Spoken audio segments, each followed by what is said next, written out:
ముఖ్యమంత్రి చంద్రబాబు నాయుడు గారు social media యాక్టివిస్టుల మీద పెద్ద ఎత్తున ఆయన తీవ్రమైనటువంటి వ్యాఖ్యలు చేశారు. ఈ మధ్య అనేక సందర్భాల్లో ముఖ్యంగా అంగవైకల్యం ఉన్నటువంటి పెన్షన్‌దారుల విషయంలో కానీ, రైతులు యూరియా సరిగా అందడం లేదని రైతుల విషయంలో గానీ, అనేక విషయాల్లో సోషల్ మీడియా విపరీతంగా యాక్టివ్‌గా పనిచేస్తూ, ప్రభుత్వం చేస్తున్న తప్పుడు విషయాలన్నీ ప్రజల దృష్టిలోకి తీసుకెళ్లడంలో యాక్టివ్‌గా పనిచేస్తుండడంతో చంద్రబాబు నాయుడు గారికి అసహనం వచ్చినట్టు ఉంది.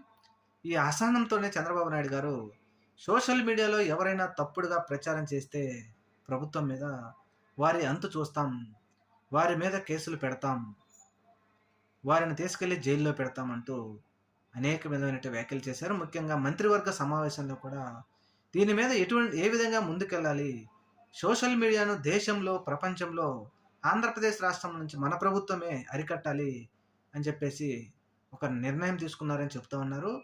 మరి మన ముఖ్యమంత్రి గారు కానీ, ఉప ముఖ్యమంత్రి గారు కానీ ప్రపంచంలో ఉన్నటువంటి సోషల్ మీడియాని ఏ విధంగా అరికడతారో చూడాలి.